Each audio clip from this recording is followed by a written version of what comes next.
guys, it's your girl Larra J, and this is going to be an UKAY-UKAY / thrift haul and try on video. So if you wanna know what I got from the thrift store, just please keep on watching. So just for a brief background guys, we all know that Cubao is the home of UKAY-UKAY centers in Quezon City, and yung thrift store na napuntahan ko, meron din silang branch in Cubao. So this is the Fleur-de-Lis Fashion Center. I don't know if I'm pronouncing it right, but correct me if I'm wrong. It is Fleur-de-Lis. Yes. So I have to say na this UKAY-UKAY store is one of the best UKAY-UKAY store na napuntahan ko ever. The whole place is air-conditioned, very well organized. Like pagpasok mo pa lang, nakahang na lahat ng clothes, naka-cloth rack sila. Lahat sobrang ganda lang tignan, and alam mo talagang may makikita ka agad na magugustuhan mo. So this UKAY-UKAY store has a huge selection from shirts, tank tops, jackets, blazers, sweaters, shorts, jeans, skirts, at marami pang iba. So they also sell some bags and shoes, but unfortunately wala akong nabiling kahit anong shoes and bags sa Fleur-de-Lis because my prioritize is clothes. You know naman. They have 11 branches. Meron silang 7 branches in Quezon City and 4 branches in Marikina. So I will leave their Facebook page down below for you to check out kung anong store or branch nila yung malapit sa inyo. So without further ado, let's begin. So let's start from top to bottom. Titignan ko muna yung price list kasi nakalimutan ko na. So for the top, the first one is this tank top or halter top, I guess. So, dark army green siya. Hindi siya fitted sa akin. Sakto lang yung size niya. Ito yung mga kind ng tank top na gusto ko. Kasi, ayoko ng mga tank top na sobrang sikip sa akin, sobrang fitted sa akin. Kasi payat na ako. So, lalo akong magmumukhang payat kapag nagsuot ako ng mga fitted na tank top. And I only got this for 50 pesos, guys. Next one is this long sleeves. Stripes long sleeves. So, striped siya in black and gray. So, I really like this one. Stretchy siya, as you can see. Fitted to sa akin, guys. And, sobrang nipis din ng cloth niya. Kaya, okay lang kahit suotin mo siya on its own. Hindi siya mainit, actually. And, hindi naman siya yung sobrang nipis na to the point na kapag winashing machine mo or dryer mo siya, masisira na siya agad. Hindi siya ganon. So, I really like this one. And, I got this for 75 pesos, guys. Next is this white sweater. Ayan. So, semi-turtleneck siya. I'm very obsessed with whites, guys. So, pag nag-white ako, feel ko tumataba ako. Kasi diba kapag black, lalong pumapayat tignan yung isang tao. Favorite ko yung whites para hindi masyadong halatang payat ako. Very soft yung material niya, guys. And, hindi siya ganun kainit pag sinuot. Exact size lang siya for me. Hindi siya ganun kalaki. And, I really love this one, and it cost me around 75 pesos only. So, the next one is, I don't know kung paano ko siya mapupull off as a top. Kasi ngayon lang ako nagkaroon ng ganitong klase ng top. And, hindi ko alam kung saan ko din siya gagamitin. Kasi para siyang pantulog, guys. Seriously, it's like, magpapajama party ako, parang ganun. Ewan ko, kinuha ko pa rin siya kasi I feel like magagamit ko pa siya in the future. And this is it. This is a satin polo top. Yung long sleeve polo kind of top. And then, very soft yung material niya. I really love satins. Siguro kaya ako din kinuha to because of its cloth. And, yes. So, this cost me around 50 pesos only. So, next one is this flannel. Ayan. So, very soft yung fabric niya, guys. As in, literally, it's so soft na very comfortable kapag sinuot. And, I love yung checkered patterns niya.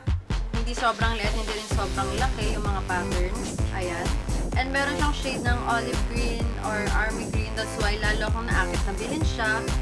And, this is the right size actually na gusto ko para sa isang flannel. So, I'm really happy that I got this one. And, it cost me around 120 pesos.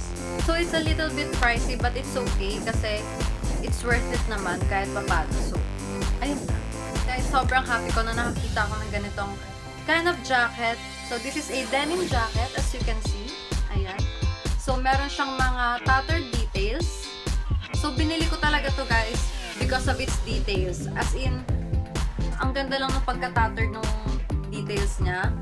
And hindi siya yung heavy kind of a denim. And napaka-unique find lang na makakita ka ng ganito sa isang thrift store. That's why I got this one. And it cost me around 120 as well. So, the second to the last of the tops is this one. Ayan.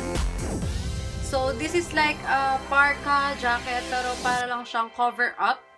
Sobrang nipis lang ng tela niya, guys. It's like a lining na lang actually. Pero sobrang ganda niya. It's in light blue-green, I guess. Light blue-green to. Very Korean yung dating and very chic and trendy. That's why I got this one.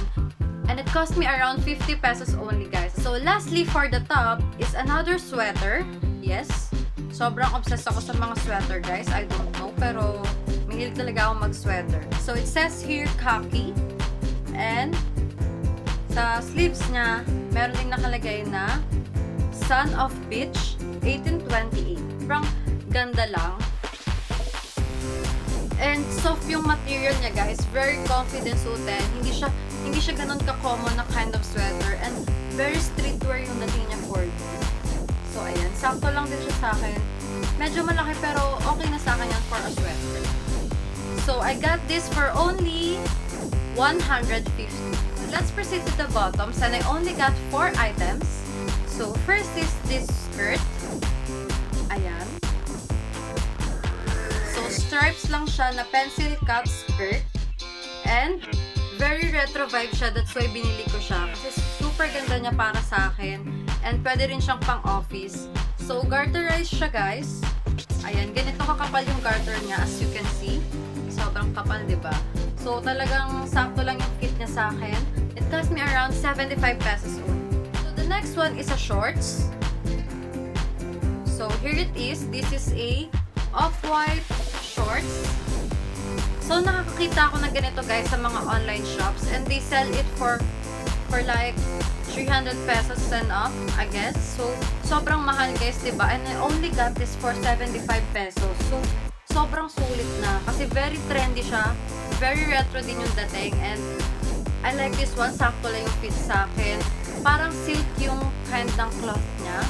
Yung texture. May 2 pockets din siya, by the way.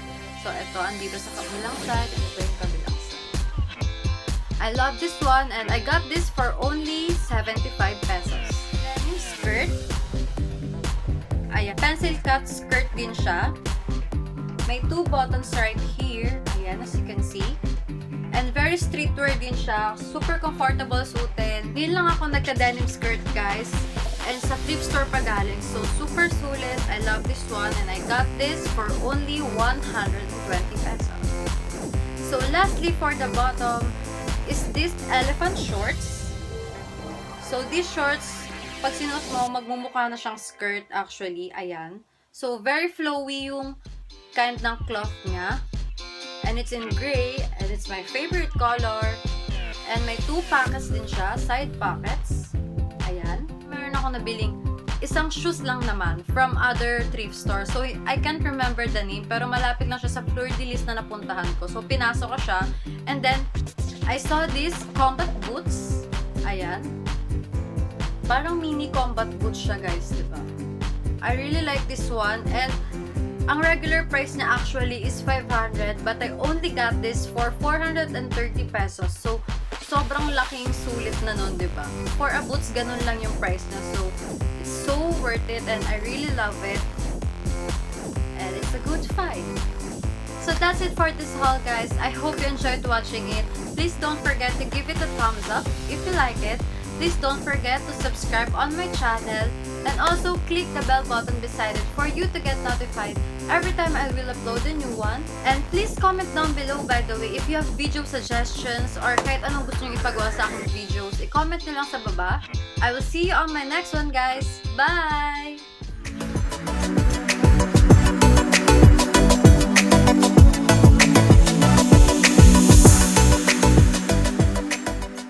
Ayan. So, this is very comfort. Oh, yes.